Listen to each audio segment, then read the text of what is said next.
जय श्री कृष्णा। कैसे हैं आप लोग? फ्रेंड्स, आज की चर्चा जो होने जा रही है काफ़ी महत्वपूर्ण होने जा रही है। काफ़ी महत्वपूर्ण परिवर्तन भी लेकर आने जा रही है।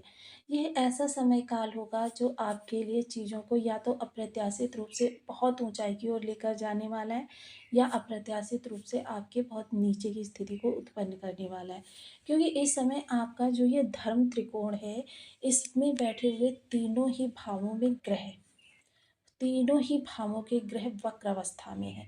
और इस समय पर अगर मोस्टली कहें तो आपकी कुंडली में ज़्यादातर ग्रह जो हैं वो वक्र अवस्था में ही हैं। जिसके कारण क्या है कि वक्र ग्रह क्या होता है, उसका प्रभाव बहुत ज़्यादा बढ़ा हुआ होता है, उसमें बहुत ज़्यादा शक्ति सामर्थ्य होता है।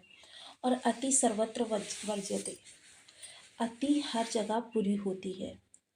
अब चाहे वो हम अति ज्ञान की कह दें, अति धन की कह दें, अति बुद्धि की कह दें, किसी भी चीज़ की अति हो, जैसे कि ओवर कॉन्फिडेंस आपके लिए कभी कभी बहुत अच्छा साबित हो जाता है, और कभी कभी वही ओवर कॉन्फिडेंस आपके लिए बहुत ही निगेटिव प्रभाव लेकर भी आता है। तो ऐसी स्थिति में आपके लिए जो ये प्रभावित होने वाला समय चक्र है, ये 20 दिनों के लिए जो बन रहा है, ये आपके लिए किस तरीके की स्थितियों को उत्पन्न करने जा रहा है, इस पर बहुत ज़्यादा विचार की आवश्यकता है। हम चर्चा कर रहे हैं ऐसे त्रिकोण की, जो त्रिकोण आपके जीवन में या तो अप्रत्याशित रूप से वृद्धि कारक विस्तार लेते हुए आपको शिखर पर बिठा सकता है, या फिर आपकी चीज़ों में कमी करते हुए आपको बिल्कुल नीचे लेकर जा सकता है। मतलब उत्थान पतन दोनों इस गोचर की विशेषता रहने वाली है। तो जानना ये ज़रूरी होगा कि ये उत्थान पतन प्रारंभ कहाँ से होगा, किस दिशा से प्रारंभ होगा, और कौन कौन से भाव इससे प्रभावित हो रहे हैं, क्योंकि ये त्रिकोण सबसे महत्वपूर्ण त्रिकोण है। और इस त्रिकोण की चर्चा इस वीडियो में करने जा रहे हैं। यदि आपके लग्न में 4 नंबर बना हुआ है तो ये राशिफल आपके लिए है। यदि कुंडली में कहीं भी चंद्रमा के साथ 4 नंबर बना हुआ है तो ये राशिफल आपके लिए। कुंडली ना होने की स्थिति में आप इसे नाम राशि से भी देख सकते हैं। यदि अभी तक आपने अपने इस चैनल को सब्सक्राइब नहीं किया है तो प्लीज़ सब्सक्राइब कर लीजिए, वीडियो को लाइक कर दीजिए, चैनल को शेयर कर दीजिए। इससे होगा क्या कि हमारे आने वाले हर वीडियो की नोटिफिकेशन मिल सकेगी आपको सबसे पहले। एक प्यारा सा कमेंट करना बिल्कुल ना भूलें। कमेंट से हमें बहुत मोटिवेशन मिलता है, हौसला मिलता है, और ये पता चलता है कि आप और क्या जानना चाहते हैं। समय जो है वो इस समय पर काफ़ी ज़्यादा सावधानी का भी है, सतर्कता का भी है। क्योंकि दोनों ही जब स्थितियाँ बनती हैं तो व्यक्ति असमंजस की स्थिति में हो जाता है। और देखिए, ग्रहों का जो बल है वो बहुत ज़्यादा बढ़ा हुआ है। जैसे कि आपने पहले बचपन में एक दोहा सुना होगा कि अति का भला न बोलना, अति की भली न चूप, अति का भला न बरसना, अति की भली न धूप। यानी कि अगर निरंतर वर्षा होती रहे तब भी वो उचित नहीं है, और निरंतर सूखा पड़ता रहे वो भी उचित नहीं है। दोनों ही दृष्टियाँ जो हैं वो मनुष्य वर्ग के लिए हितकारी नहीं होती हैं। अब यहाँ चर्चा की आरंभ करते हैं हम शनिदेव महाराज से, क्योंकि किसी भी लग्न का जातक हो, किसी भी राशि हो, यहाँ पर शनिदेव क्योंकि आजीविका के कारक होने के कारण, कार्यों में विलंबिता करने के कारण, और कठोर होने के कारण, हठधर्मिता के कारण, ये जो है सबसे महत्वपूर्ण ग्रह बन जाते हैं, और ये आपकी आजीविका को सीधे प्रभावित करते हैं, जो कि भाग्य भाव में विराजमान हो रहे हैं। और भाग्य भाव में विराजमान होने के कारण ये समस्त 12 भावों को प्रभावित करेंगे। अब इनकी स्थिति हम पहले जान लेते हैं। एक तो ये वक्र हैं, दूसरे इनका राशिपति, नक्षत्रपति, वह भी आपकी लग्नगत वक्र अवस्था में बैठा हुआ है। और इनकी द्वादश दृष्टि, द्वादश, क्षमा करें, नवम दृष्टि जो है द्वादश भाव के कारक होकर नवम दृष्टि से शनिदेव दृष्टि भी हैं।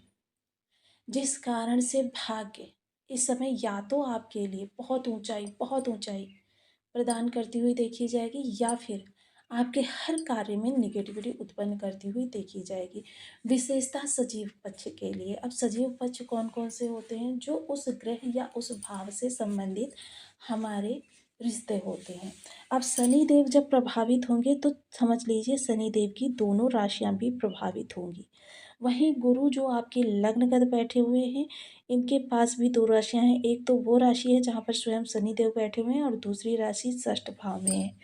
वहीं अगर बुध देव की चर्चा करें तो बुध देव द्वादश भाव के स्वामी हो रहे हैं और आपके तृतीय भाव के स्वामी हो रहे हैं। अब ये देखिए इतने सारे भावों पर आपके ग्रहों का नेगेटिव इफ़ेक्ट।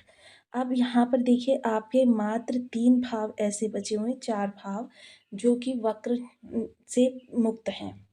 इन 4 भावों से संबंधित आप कोई भी निर्णय ले सकते हैं, कोई भी कार्य कर सकते हैं, कोई भी चीज़ें आप मतलब फेर-बदल कर सकते हैं। किंतु अगर हम चर्चा करें इस समय पर आपके कर्म की, तो ये भी अछूता नहीं रहेगा। कारण कारण क्योंकि यहाँ पर मंगल देव जो हैं बुध के साथ बैठे हुए हैं और इसके कारक ग्रह जो शनि देव महाराज होते हैं वो भी वक्र अवस्था में हैं। तो मतलब कहने का तात्पर्य यही है कि ये 20 दिन जो हैं आपको काफ़ी सावधानी, संयम और धैर्य के साथ रहना है।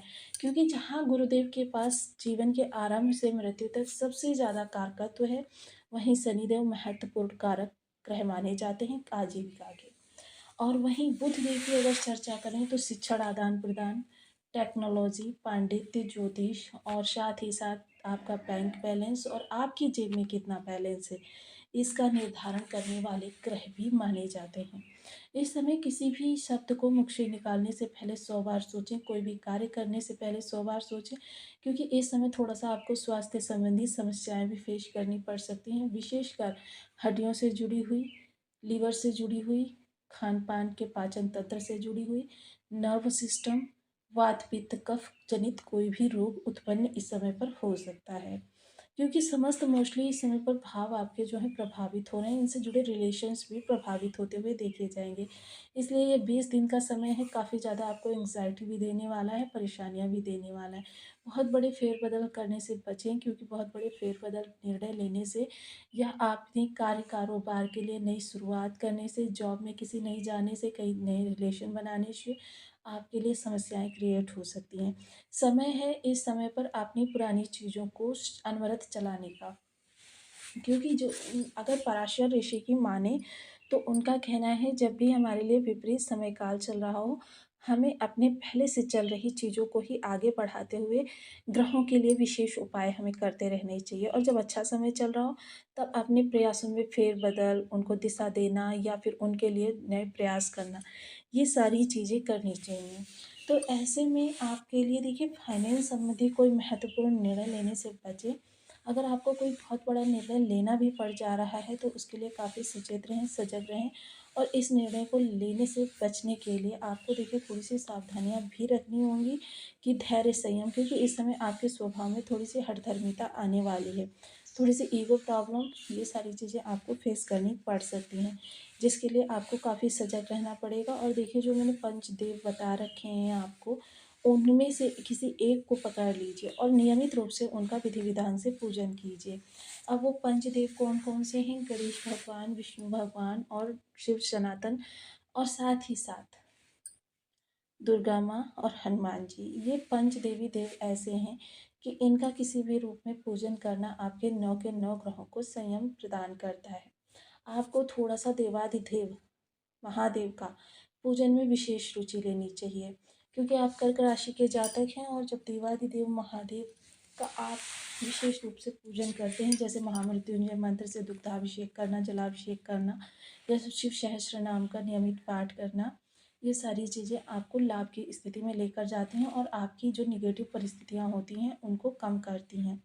तो ये काफ़ी महत्वपूर्ण समय काल आपके लिए रहने जा रहा है। तो आपको वीडियो कैसी लगी मुझे कमेंट बॉक्स में ज़रूर बताएं। चैनल पर न्यू है प्लीज़ वीडियो को लाइक, शेयर, चैनल को सब्सक्राइब करना बिल्कुल ना भूलें। मिलती हूँ नेक्स्ट वीडियो में, तब तक के लिए नमस्कार। अपना ध्यान रखें, स्वस्थ रहें, मस्त